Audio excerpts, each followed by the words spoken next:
ঝুম বৃষ্টির ময় দিনে যদি মজাদার খিচুড়ি হয় তার সাথে সাথে যদি থাকে বেগুন ভাজা, মুরগির মাংস, সালাদ, আর কি লাগে সবাই বলেন তো। আসসালামু আলাইকুম। প্রতিদিনের মতন আরেকটা টুকিটাকি একটা ব্লগ, আজকে রান্নার ব্লগ। তো যাই হোক, এদিকে বেগুন ভেজে নিতেছিলাম কাটা কুটা করে, যেহেতু আমার বাচ্চাটা ছোটো, আমি অত কিছু ভিডিও দেখাইতে পারি না। এখন আমি বেগুন ভেজে নিতেছিলাম। তো বেগুনগুলো সুন্দর করে পালট নিতেছে আমার খিচুড়ির সাথে। তুমি এই বেগুন ভাজাটা অনেক মজা লাগে, আর যদি থাকে বৃষ্টির দিন। তো বেগুনগুলো আমার ভাজা হয়ে গেছে, আর আমি 2টা করলা ভাজি করতেছিলাম জামাইয়ের জন্য। আর দেখেন, তো খিচুড়ির মাংস বসাই দিব এখন। মুরগির মাংস রান্না করব আর করব। তো পেঁয়াজগুলো ভালো করে কষাই নিতেছিলাম, ভেজে নিতেছিলাম। গরম মশলা দিয়ে দিলাম, তেজপাতা দিয়ে দিলাম।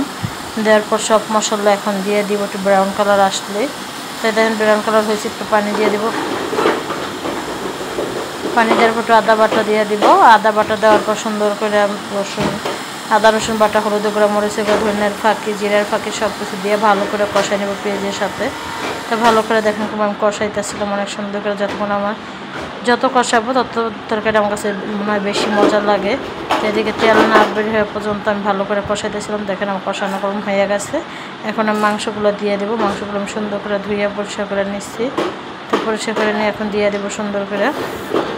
এখন মাংসের চামড়াগুলো নিচ্ছি, মুরগির মাংসের চামড়াগুলো। কারণ দেশি মুরগির চামড়াগুলো অনেক ভালো লাগে আমার কাছে, পাও পাখনাগুলো তো বেশি ভালো লাগে। তা যাই হোক, দেখেন সুন্দর করে এখন মাংসগুলোর সাথে আলু দিয়ে দিব। যেহেতু আলুগুলো দিয়ে দিচ্ছি আমি, এখন এর সাথে ভালো করে কষে নিতেছি আলু আর মাংসগুলো। ভালো করে কষানোর পরে দেখেন, আর এদিকে আমার ছেলে করতেছে গাড়ি চালায় ডিস্টার্ব, আর ওদিকে পাশে বিল্ডিংয়ে কাজ করতেছে, তারা গিরিয়ালায় কাজ করতেছে, সবগুলো আসতেছে। যাই হোক, মাংসগুলো আমার ভালো করে কষাই নিতেছি। দেখেন ভালো করে কষানো হয়ে গেছে। তো হয়ে যাওয়ার পর এখন পানি দিতেছিলাম। দেখেন কত সুন্দর আমি ভাজা ভাজা করে কষাই নিতেছিলাম। ভাজা ভাজা কষাই নিয়ে এখন পানি দিয়ে দিব। তো পানি কলম দিয়ে দিচ্ছি। পানি দেওয়ার পরে দেখেন কি সুন্দর করে মাংসগুলো কালার আসছে। তো দেখেন আমি আবারও জিরা ফাঁকি একটু দিয়েছি, তখন পরিমাণ দিয়েছিলাম, এখন একটু দিলাম, 2বার দিলাম জিরা ফাঁকি। জিরা ফাঁকিটা দিলে কোনো একটা গ্রান আসে মাংসের।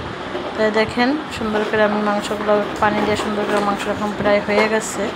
এখন আমি নামাই নিব মাংসগুলো। তো দেখেন, আর এদিকে মাংস আমার হয়ে গেছে। এখন আমি খিচুড়িটা বসাই দিব। তো খিচুড়ির জন্য পেঁয়াজ আর মরিচ একটু ভাজা নিয়েছিলাম, আর লবণ, হলুদ গুঁড়া, মরিচের গুঁড়া সব কিছু দিয়ে দিয়েছিলাম। দিয়ে সুন্দর করে ভালো করে কষাই নিব। ভালো করে কষাইয়া এখন চাল দিয়ে দিব। ভালো করে আমি কষে নিতেছিলাম।